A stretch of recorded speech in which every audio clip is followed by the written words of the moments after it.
नमस्कार विद्यार्थी मित्रांनो. बृहन्मुंबई महानगरपालिका व्हर्च्युअल ट्रेनिंग सेंटरमध्ये आपलं सर्वांचं हार्दिक स्वागत. कोविड-19च्या प्रादुर्भावामुळे आपल्या शिक्षणाची गतिशीलता मर्यादित झाल्यामुळे आपल्या शिक्षणाची गाडी रुळावरून घसरता कामा नये यासाठी बृहन्मुंबई महानगरपालिकेने तुम्हा विद्यार्थ्यांना घर बसल्या दर्जेदार शिक्षण प्रदान करण्यासाठी हे चॅनल सुरू केले आहे. बालमित्रांनो, मी तुमची व्हर्च्युअल टीचर अस्मिता गवंडी आज तुमच्यासाठी घेऊन आले एक छानसा पाठ. चला तर मग आपण आजच्या पाठाची सुरुवात करूया.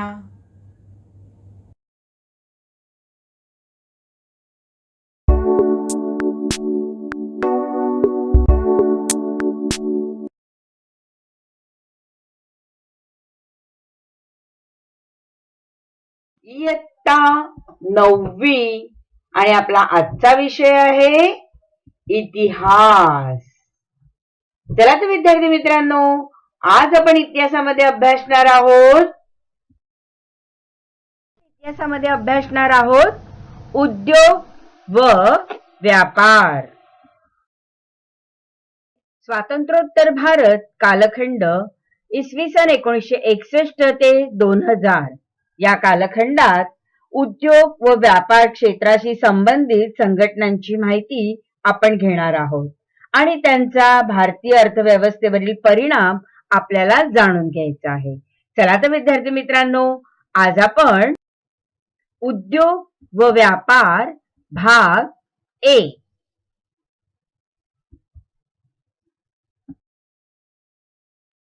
स्वातंत्र्योत्तर कालखंडातील उद्योग व व्यापार यांविषयी माहिती आपण आजच्या भागात घेणार आहोत. विद्यार्थी मित्रांनो, उद्योग व व्यापार यामध्ये आपण वस्त्रोद्योग, रेशीम उद्योग, हस्तशिल्प, वाहन उद्योग, सिमेंट उद्योग, चर्मोद्योग, मीठ उद्योग, सायकल उद्योग, खादी व ग्रामोद्योग, शेती उद्योग, खनिज संपत्ती, वनसंपत्ती, मत्स्योद्योग, पर्यटन उद्योग या सर्व उद्योगांची व व्यापारांची माहिती आपण आज या पाठामध्ये घेणार आहोत. परंतु विद्यार्थी मित्रांनो, उद्योग व व्यापार भाग 1 मध्ये आपण वस्त्रोद्योग, रेशीम उद्योग, हस्तशिल्प, वाहन उद्योग, सिमेंट उद्योग, चर्मोद्योग, मीठ उद्योग आणि सायकल उद्योग तसेच खादी व ग्रामोद्योग या एवढ्या मुद्द्यांचा अभ्यास आपण भाग 1 मध्ये म्हणजे आजच्या भागात करणार आहोत. चला तर विद्यार्थी मित्रांनो, आजच्या भागाची सुरुवात करूया.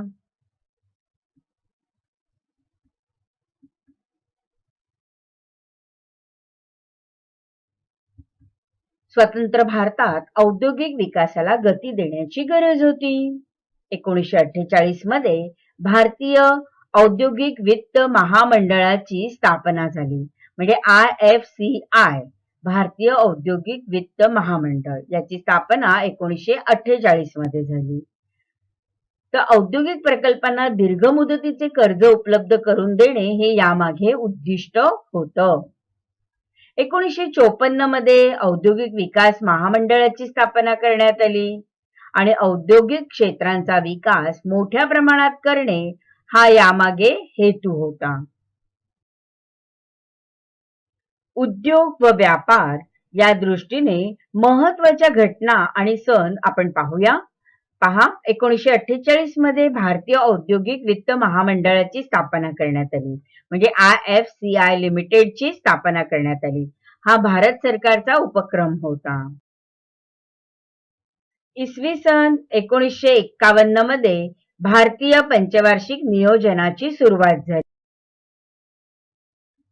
1954 मध्ये भारतीय औद्योगिक विकास महामंडळाची स्थापना करण्यात आली. 1963 मध्ये टेक्सटाईल कमिटी ऍक्ट 1963 हा संमत झाला आणि 1963 मध्ये वस्त्रोद्योग समितीची स्थापनाही करण्यात आली. इसवी सन 1970 मध्ये औद्योगिक परवाना धोरण जाहीर करण्यात आले. विद्यार्थी मित्रांनो, भारतीय उद्योग म्हणजे भारतातील कोणकोणते महत्वाचे उद्योग आहेत ते आपण पाहूया. 1. अन्न उत्पादन. 2. शेतीवर आधारित उद्योग. 3. निसर्गावर आधारित उद्योग. 4. औद्योगिक उद्योग. आणि 5. अन्य छोटे मोठे उद्योग. विद्यार्थी मित्रांनो, भारतातील जे प्रमुख उद्योग आहेत त्या उद्योगांच्या अंतर्गत कोणकोणते उद्योग येतात ते पाहूया.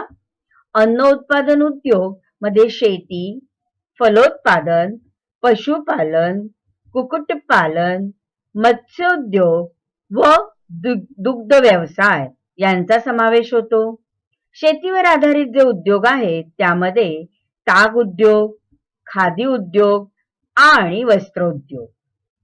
निसर्ग आधारित उद्योग जे आहेत त्यामध्ये खनिज संपत्ती, वनसंपत्ती, रेशीम, मीठ उद्योग आणि औषध उद्योग यांचा समावेश होतो.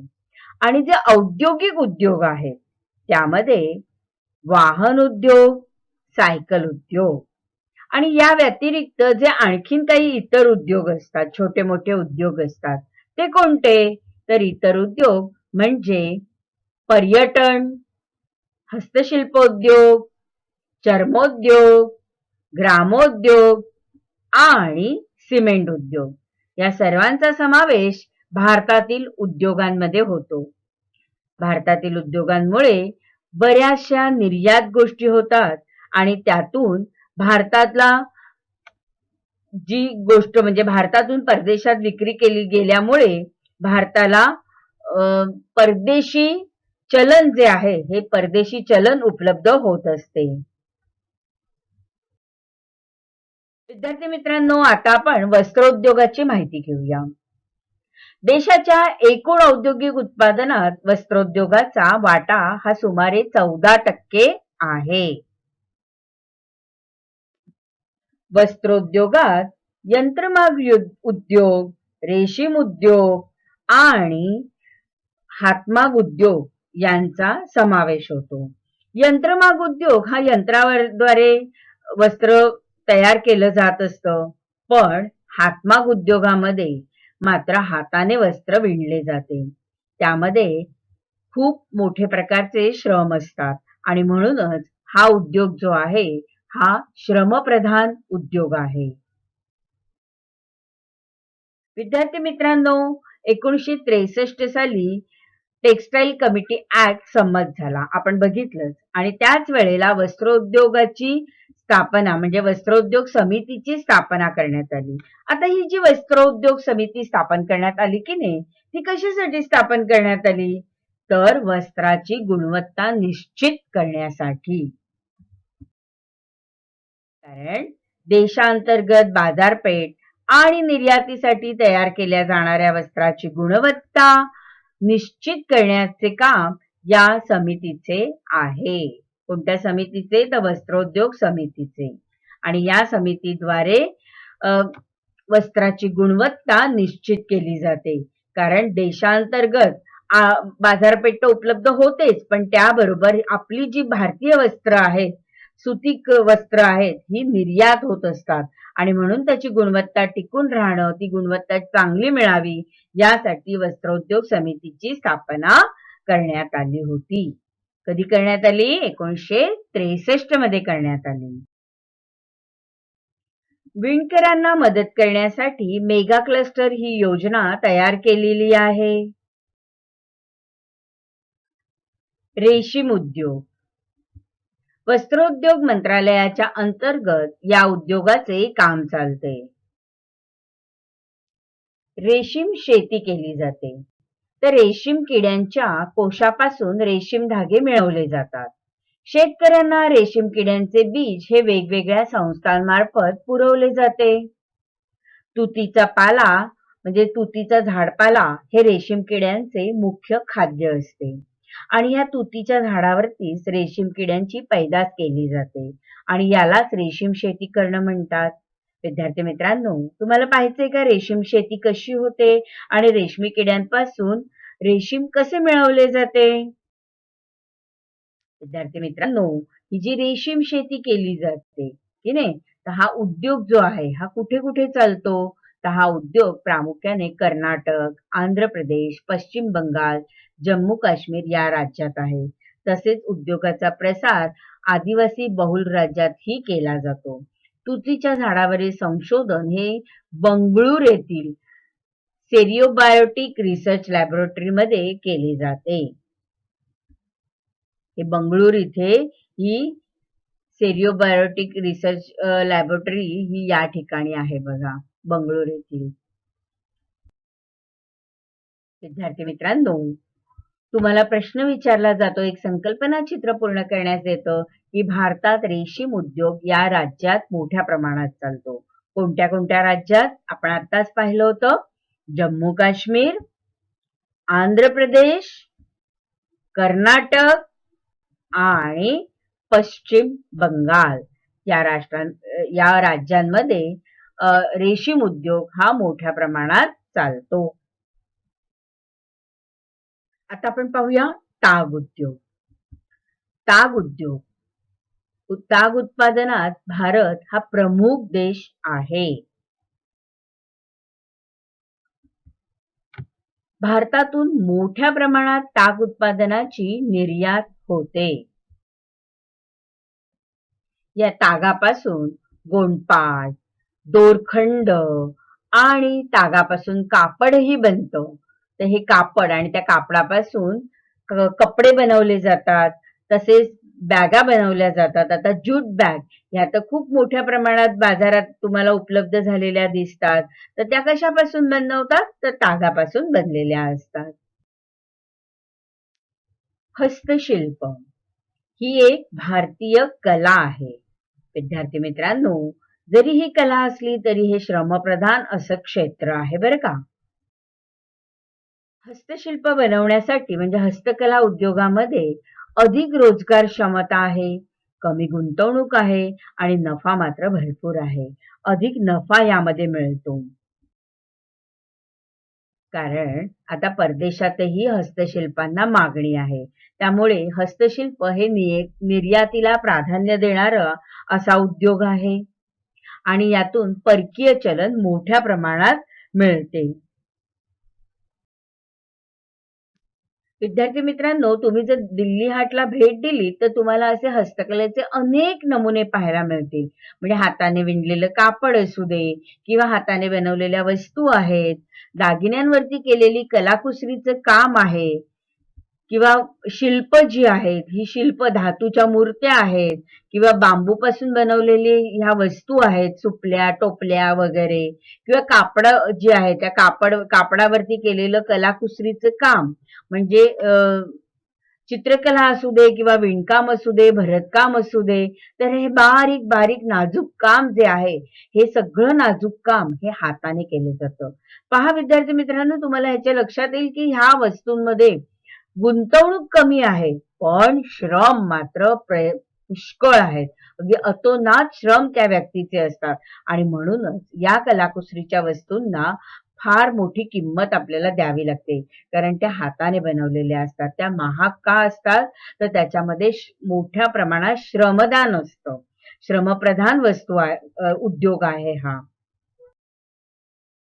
दिल्ली हाट सारखी ही मार्केट यंत्रणा सुरू झालेली आहे आणि त्यामुळे काय झालं तर हस्तशिल्प क्षेत्रात शिल्पकारांना रोजगार मिळाला. ग्रामीण व शहरी क्षेत्रातील कारागिरांना बाजारपेठ उपलब्ध करून देण्यासाठी दिल्ली हाट सारखी मार्केट यंत्रणा अनेक शहरात सुरू केलेली आहे. म्हणजे त्यातील मुंबई हेही एक शहर आहे. मुंबईमध्ये पण दिल्ली हाट सारखी यंत्रणा सुरू झालेली आहे आणि त्यामुळे हस्तशिल्प क्षेत्रात शिल्पकारांना मोठ्या प्रमाणात रोजगार प्राप्त झाला आहे. आता आपण पाहूया वाहन उद्योग. वाहन उत्पादनात भारत प्रमुख देश आहे. भारतातून 40 देशांना वाहने निर्यात केली जातात. भारतातील ट्रॅक्टर उद्योग जगात सर्वात मोठा असून जगाच्या 1/3 ट्रॅक्टर हे उत्पादन भारतातच होते. आणि भारताचे ट्रॅक्टर हे तुर्कस्तान, मलेशिया आणि आफ्रिका खंडातील देशांना निर्यात केले जातात. भारतातून 40च्या वर देशांना वाहने निर्यात केली जातात आणि म्हणूनच भारतातील वाहन उद्योगाला सनराई क्षेत्र असे म्हटले जाते. विद्यार्थी मित्रांनो, सनराई क्षेत्र याचा अर्थ काय होतो तर वाहन उद्योगातील उदयोन्मुख क्षेत्र. मग असं उदयोन्मुख क्षेत्र किंवा सनराई क्षेत्र असं भारतातील वाहन उद्योगांना का म्हणतात असा आपल्याला प्रश्न येतो. त्यावेळेला आपल्याला माहिती आहे की भारतात सायकलीपासून मोटारपर्यंत अनेक प्रकारची वाहने मोठ्या प्रमाणात तयार होतात. अगदी ट्रॅक्टर जे आहेत ते जगाच्या 1/3 ट्रॅक्टर हे भारतातच उत्पादन होत असते आणि भारताच्या ट्रॅक्टरला तुर्कस्तान, मलेशिया, आफ्रिका खंडात मोठ्या प्रमाणात मागणी आहे आणि म्हणून भारतातून या देशांमध्ये हे ट्रॅक्टर निर्यात होत असतात. त्याचप्रमाणे ही सायकल सुद्धा Nigeria, Mexico, Kenya, Uganda, Brazil या देशात निर्यात केली जाते आणि म्हणूनच ही जी भारतातील वाहने जी आहेत ही 40च्या वर देशांमध्ये निर्यात होत असल्यामुळे भारतातील वाहन उद्योगाला सनराई क्षेत्र असे म्हटले जाते. आता आपण पाहूया सिमेंट उद्योग. गृहनिर्माण आणि पायाभूत संरचनेच्या विकासात सिमेंट उद्योगाची भूमिका महत्वाची आहे. तंत्रज्ञानाबाबत सर्वाधिक प्रगत उद्योगांपैकी हा एक उद्योग आहे. सध्या भारत हा जगामध्ये सिमेंट निर्मितीत महत्वाचा असा देश आहे. चर्मोद्योग. चर्मोद्योग हा भारतातील सर्वात मोठा उद्योग आहे. विद्यार्थी मित्रांनो, तुम्हाला माहितीच आहे की आपल्या महाराष्ट्रात सुद्धा कोल्हापुरी चपला ह्या खूप प्रसिद्ध आहेत. चामड्याची चप्पल आहे ती सुद्धा, हो की नाही? आणि चामड्यापासून बनलेल्या अनेक वस्तू आपण मोठ्या प्रमाणात वापरत असतो. तर कातडी कमवण्याचा उद्योग हा भारतभर चालू असतो. भारतामध्ये कातडी कमवण्याचं काम केलं जातं आणि या कातड्यापासून बूट, चप्पल किंवा बॅगा अशा अनेक वस्तू तयार करण्याचा मोठा व्यवसाय आहे. आता मऊ कातड्यापासून शोभेच्या वस्तू म्हणजे पर्से, जॅकेट अशा वस्तू सुद्धा तयार करणारे व्यवसाय आहेत. तर विहिरीचे पाणी काढण्याच्या मोठा किंवा मोठ्या बॅगा आदी तयार करण्याचे व्यवसाय पण भारतभर चालतात. विद्यार्थी मित्रांनो, तुम्हाला माहित आहे का की ह्या ज्या सगळ्या चामड्याच्या वस्तू आहेत हा सगळ्या वस्तू भारतात जरी बनत असल्या तरी परदेशामध्ये ह्या भारतीय चामड्याच्या वस्तूंना मोठ्या प्रमाणात मागणी आहे. मग भारतात तयार केलेल्या ह्या ज्या वस्तू आहेत म्हणजे शोभेच्या वस्तू, बूट, चप्पल, बॅग इत्यादी सर्व वस्तू ह्या भारतातून निर्यात होतात. त्यामुळे चर्मोद्योग हा भारतातील निर्याताभिमुख उद्योग आहे. निर्यातीभिमुख उद्योग असल्यामुळे परकीय चलन हे भारताला मिळवून देण्यासाठी चर्मोद्योग फार महत्वाचा हातभार लावतो आणि म्हणूनच चर्मोद्योग हा भारतातील महत्वाचा उद्योग मानला जातो. मग हा चर्मोद्योग भारतात कुठे बरे चालतो? तर भारतामध्ये आग्रा, कानपूर, कोल्हापूर, चेन्नई आणि मुंबईतील धारावी या ठिकाणी हे चर्मोद्योग मोठ्या प्रमाणात चालतात. आता आपण पाहूया मीठ उद्योग. भारतात मीठाचे वार्षिक उत्पादन 200 लाख टन होते. आयोडीन युक्त मीठाचे उत्पादन 60 लाख टन इतके होते. भारत हा सध्या मीठ उद्योगातील प्रमुख देश आहे आणि भारतात मिठाची शेती केली जाते. सायकल उद्योग. सायकल उत्पादनात भारत जगात अग्रेसर आहे. भारतात तामिळनाडू आणि पंजाब या राज्यात सायकलींचे उत्पादन मोठ्या प्रमाणात होते. विद्यार्थी मित्रांनो, तुम्हाला माहित आहे का की पंजाब मधलं लुधियाना हे शहर देशातील प्रमुख सायकल उत्पादन केंद्र आहे. विद्यार्थी मित्रांनो, तुम्हाला माहित आहे का भारतात ज्या सायकली तयार होतात त्या भारतातून सायकली आपण कुठे कुठे निर्यात करतो? तर आफ्रिका खंडात, अमेरिका खंडामध्ये निर्यात करत असतो. मग आपल्या भारतात तयार झालेल्या या सायकली या नायजेरिया, मेक्सिको, केनिया, युगांडा आणि ब्राझील या देशांना निर्यात केल्या जातात.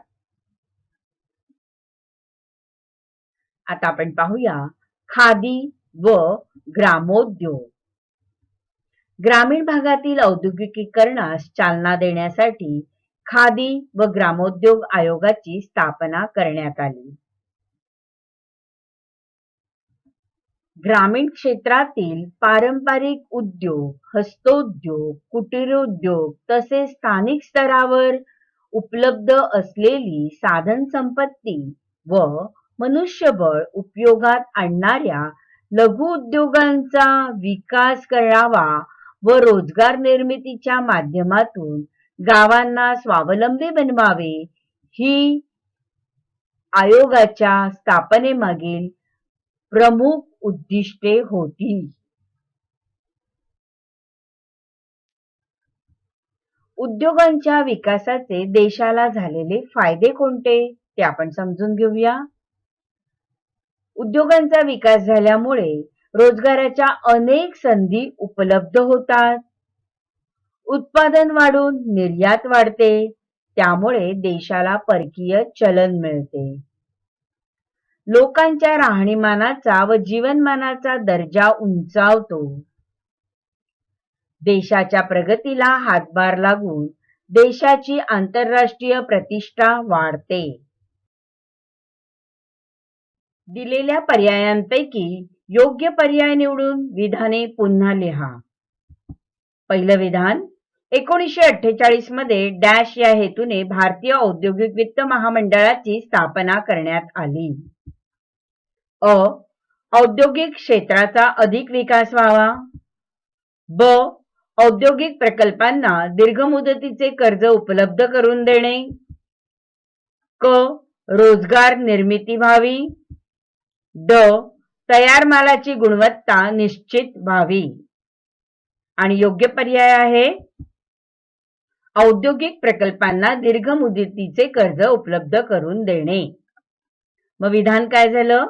1948 मध्ये औद्योगिक प्रकल्पांना दीर्घ मुदतीचे कर्ज उपलब्ध करून देणे या हेतूने भारतीय औद्योगिक वित्त महामंडळाची स्थापना करण्यात आली. पुढचं विधान वाचूया आपण. भारतातील डॅश उद्योगाला सनराईज क्षेत्र म्हटले जाते. अ. ताग. ब. वाहन. क. सिमेंट. ड. खादी ग्रामोद्योग. आणि अचूक उत्तर आहे वाहन. विधान काय तयार झालं आपलं? भारतातील वाहन उद्योगाला सनराईज क्षेत्र म्हटले जाते. पुढले विधान वाचूया आपण. वस्त्रोद्योग समितीचे प्रमुख काम डॅश हे आहे. पर्याय पहा. कापड उत्पादन करणे, वस्त्रांची गुणवत्ता निश्चित करणे, कापड निर्यात करणे, लोकांना रोजगार उपलब्ध करून देणे. आणि अचूक उत्तर आहे वस्त्रांची गुणवत्ता निश्चित करणे. मग विधान आपले तयार झाले. वस्त्रोद्योग समितीचे प्रमुख काम वस्त्रांची गुणवत्ता निश्चित करणे हे आहे. आपण पुढील विधान वाचूया. सायकल उत्पादनात डॅश हे भारतातील प्रमुख शहर आहे. पर्याय मुंबई, लुधियाना, कोचीन, कोलकाता. कोणतं आहे सांगा? लुधियाना. अचूक उत्तर आहे लुधियाना. मग विधान काय झालं आपलं? सायकल उत्पादनात लुधियाना हे भारतातील प्रमुख शहर आहे. विद्यार्थी मित्रांनो, तुम्ही खूप छान प्रकारे पर्याय निवडून सांगितलेले आहेत. तुमच्या वहीमध्ये लिहून घ्या. विद्यार्थी मित्रांनो, स्वातंत्र्योत्तर कालखंडानंतर भारतातील अनेक उद्योग हे भरभराटीस आले. आजच्या भागामध्ये आपण वस्त्रोद्योग, रेशीम उद्योग, हस्तशिल्प, वाहन उद्योग, सिमेंट उद्योग आणि चर्मोद्योग, मीठ उद्योग, तसेच सायकल उद्योग आणि खादी व ग्रामोद्योग या काही उद्योगांबद्दलची माहिती आपण भाग 1 मध्ये पाहिली आहे. विद्यार्थी मित्रांनो, भाग 1 आता आपण इथेच थांबवणार आहोत. पण तुम्ही पुढील भाग सुद्धा अवश्य पाहणार आहात. पुढील भागामध्ये आपण शेती उद्योग, खनिज संपत्ती, वनसंपत्ती, मत्स्योद्योग आणि पर्यटन उद्योग या काही उद्योगांबद्दलची माहिती आपण भाग 2 मध्ये पाहणार आहोत. विद्यार्थी मित्रांनो, आता आपण इथेच थांबणार आहोत.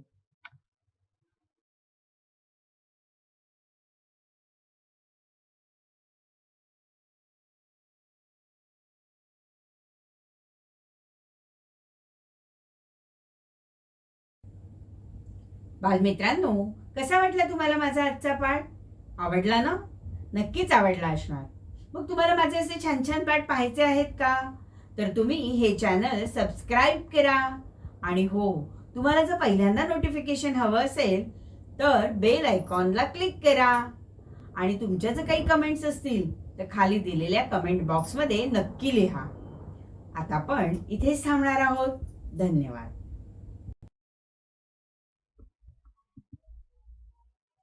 धन्यवाद.